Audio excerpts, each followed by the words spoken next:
Good afternoon, everybody. I'd like to, on behalf of Action on X, I'd like to thank you all for coming.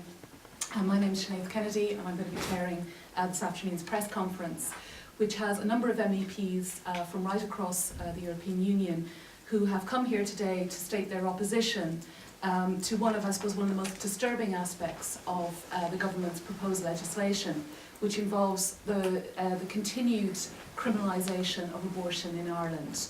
The bill, the heads of bill indicate that the proposed legislation will include a 14-year criminal penalty for any woman or someone who assists her in procuring an abortion. Thanks a lot, and thanks for the opportunity to speak here. And I will just say that I recognize that this is, of course, a sensitive issue in Ireland, but we are here as an MEP to express our international solidarity when it comes to women's rights. And I will just give you some examples from Sweden, just briefly. Sweden introduced an abortion law in 1975 that gives the access to women to have abortion any time, and she can choose it whenever she wants to do that. And sometimes people say that abortion could be used as a contraception. We can see that before they introduced the Swedish abortion law, we had about 30,000 abortions each year. Today we also have about 30,000 each year. So it has not, in that sense, changed anything. The only thing that has changed is that we have teenager abortion was much more higher in 1975 than it is today. And then somebody say, do you by that mean that to have more liberal abortion law means that you get less teenage abortion? No, of course not. But it's not the opposite either, because the abortion rate has nothing to do with the law in that sense. It's about access to contraception, sexual education, and things like that. So it has nothing to do with if you have liberate or not liberate abortion law. I'm extremely fond of Ireland. You could almost say I'm in love in Ireland, because I really like to come here. This is my second time this year. I was here two times last year, and I'm really like to be here. The landscape, the people, and everything. So, but there are, of course, issues that I get very surprised about, and sometimes even shocked. And that's when it comes to the perspective of abortion. Because in my sense, you are very much similar to Sweden, where I'm come from, in many sense. But for me, in a modern society, you tend to focus a lot of these abortion laws, and I'm really surprised that the proposal still want to criminalize abortion. And when I saw the figure that you could get 14 years in prison, I mean, that was quite shocking for me, because it's very difficult to understand the background to come up with that figure. So, and I can't, of course, not go into detail on how this bill are created, because that's not, I don't have that knowledge. But I know that it seems that the so-called chilling factor still will remain if this bill will pass. And it's going to be uncertain for doctors and others if the law is really clear. And in any way, I think the country should have a very clear laws when it comes to abortions. Everybody know about them, no matter if it's more liberated or not liberated. And I think that we see here that women's health, life and rights, I think that that always have to be protected. And we can't have a situation which creates what we call an inequality between men and women when it comes to access to medical treatment. So because if you look at it in a broader perspective, women will always have if a woman wants to take abortion, she's going to do that anyway. She's going to try means to get them. And that can be for Ireland that they go to UK anyway. In Sweden it was that in the past. Before 1975, Swedish women went to Poland, because Poland had more liberated abortion laws then. And today, Polish people going to Sweden and have abortion because now they have introduced some more restricted abortion laws in Poland. So what we really want to instead is it would be better if the whole society and the whole world would end the criminalization of abortion and make sure that women can do this in a safe way and without putting their lives in danger. Thanks a lot. And in the past, women get an abortion no matter if it was legal or not. And we know now that the numbers of abortions have not increased when it was legalized, but the risks are dependent on the social class of women in the access to free health care, including abortion, is not guaranteed. In the former GDR, abortion has been legalized since 40 years. And in the Western Germany, after years of struggling by women's lib movements, just as in the other European countries. Now, in this conference, we are deeply affected by the reality that nowadays, women in European countries as Ireland are condemned to suffer from the interdiction of abortion, sometimes losing their lives as a hard consequence. We support fighting for a complete right of reproductive autonomy that has to be guaranteed by law. And as members of the European Parliament, we are going to work to help that the governments in European countries change their policy concerning these fundamental human rights. The minimum is making abortion accessible in the case of any risk of physical or mental women's health, and if the fetus has a fatal abnormality and cannot survive. We have great hope that the politicians will work for a realistic and humanistic solution of these problems. Thank you. Good afternoon to everybody. I come from a country where abortion was totally illegal for many years, and where women could go and did go to prison if they were denounced for have an abortion. And in 1984, the law was changed to allow abortion in case of rape, in case of malformation of the fetus, or in case of danger for women's health. This was very good and very important, and it opened a new avenue. But actually, the majority of women, when they choose to have an abortion, it's not because of any of those reasons. It is because of the reasons of their own, or a moment of their life where they cannot really go on with that particular pregnancy at that particular time. And therefore, women went on having backstreet abortions, or even self-inflicted abortion, with a result of death for women, and later on also for trials, and quite frankly, criminalization of abortion has never been an obstacle for women who really do not want to go on with that pregnancy at that time. But criminalization makes that abortion unsafe and is an attack for women's health. And in Portugal, in 2007, after a long story, we have a second referendum, and since then, women are allowed to have an abortion in a public health service up to 10 weeks of pregnancy on their demand.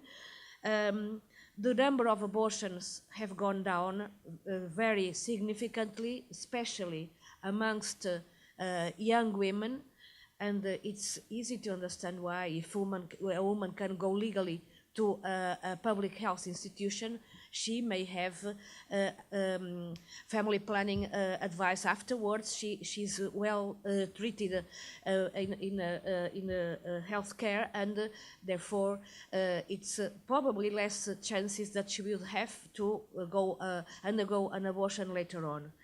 And to finish very quickly, because I don't want to make a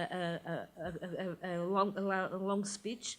Really, no one will deter a woman from seeking an abortion, and so it would be very important if women in Ireland also could do it safely and in good conditions. And to criminalize abortion has also another aspect. And I would ask everyone who's here or who may listen to us later on of what is said, who am I to condemn or to criminalize a woman? Who am I to judge the reason for which a woman had to choose not to go with that pregnancy at the particular time? I don't think I have the right to judge those women. And that's also why I'm here, and I hope that things will also change in Ireland and for the health and the rights of women and of everybody next. I want to start with this idea that there is anybody here that is in favor of abortion. It's not like that. We are not in favor of abortion. We are in favor of the right of choice of women, and that there should not be any inequality between the women that have economical resources and those that don't have economical resources. And to make an abortion is not an easy choice for anyone. It's the most painful choice for a woman to do it. So just to think this idea that, okay, a woman goes to an hospital, makes an abortion, and goes home like happy, this is something that is, it's not true, and it's inhuman. I think it's inhuman to think that this is going on like this, because for a woman to make an abortion is one of the most painful choices and acts in her life. Alda spoke already about Portugal.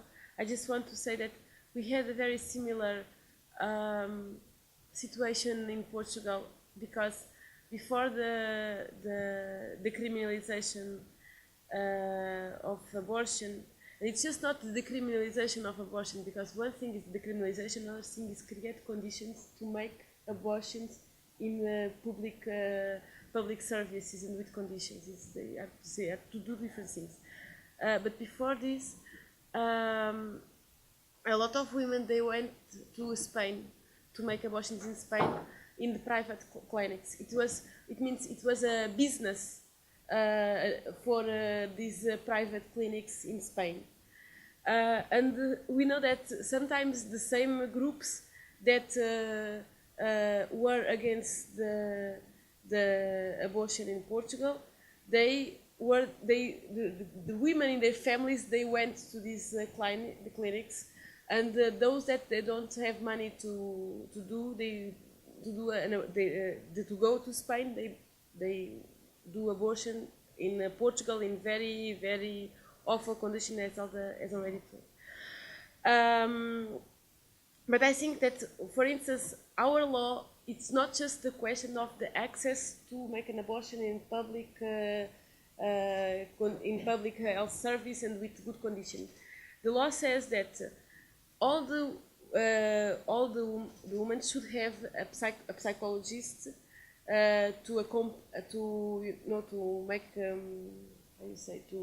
to be with her and to speak with her after this process, and they should orientate this woman to a consultation of family planning, and it's not something that, okay, you make an abortion and that's it. You should have another kind of complementary services and support, and medical and psychological support.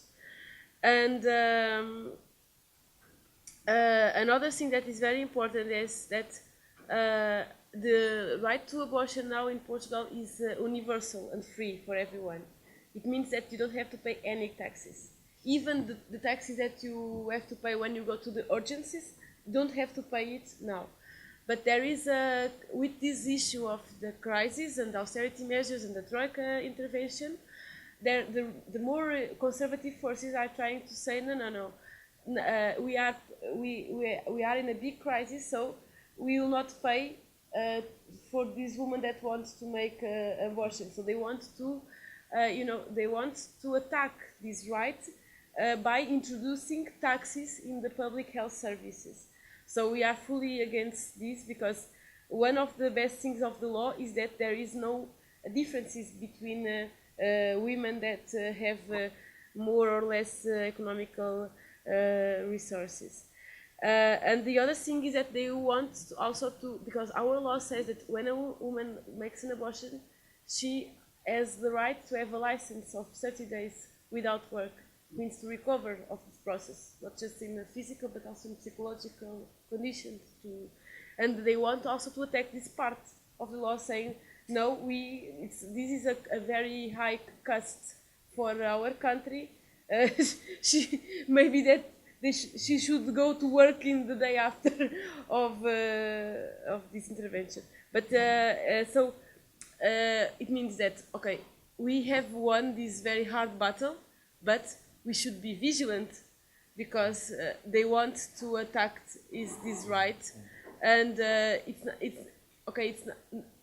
nothing that is guaranteed forever. We should remain in this struggle, even in the countries that has the criminalization of abortion and the right of option for women. The international experience is very, very clear. Restrictive abortion regimes does not mean less abortions, and it puts women's health and lives in danger.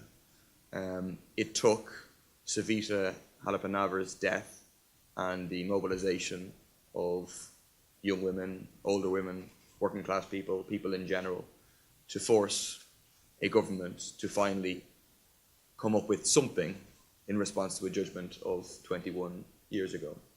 But what they've come up with, from the point of view of the Socialist Party, is entirely inadequate, entirely unacceptable, wouldn't deal with many of even the limited circumstances where there's a threat to a woman's life. The medieval requirement of 3 unanimous doctors, plus potentially then another 3 on appeal, the artificial distinction between health and life, the criminalization of abortion, the threat of up to 14 years in prison.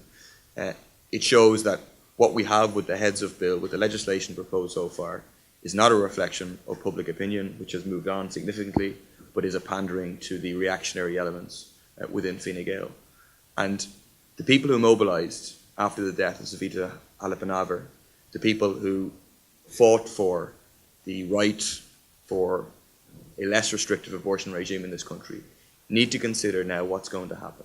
Because if the government and the politicians are left by themselves, without being pressurised from without, they're going to come up with something that is entirely unacceptable, that won't really in any significant way improve the conditions of women in this country. And that's why there needs to be a mobilisation. People need to get out on the streets to express their opinion about what needs to happen. People need to come to Saturday's demonstration at 4 o'clock at Central Bank Plaza, organised by Action on X. And they need to demand, in my opinion, real legislation now to go as far as is possible within the remit of the X case. But also, certainly we would argue in the Socialist Party that we need to build a campaign that goes beyond that to repeal the 8th Amendment and to fight for the real right of women to choose in this country. Thanks.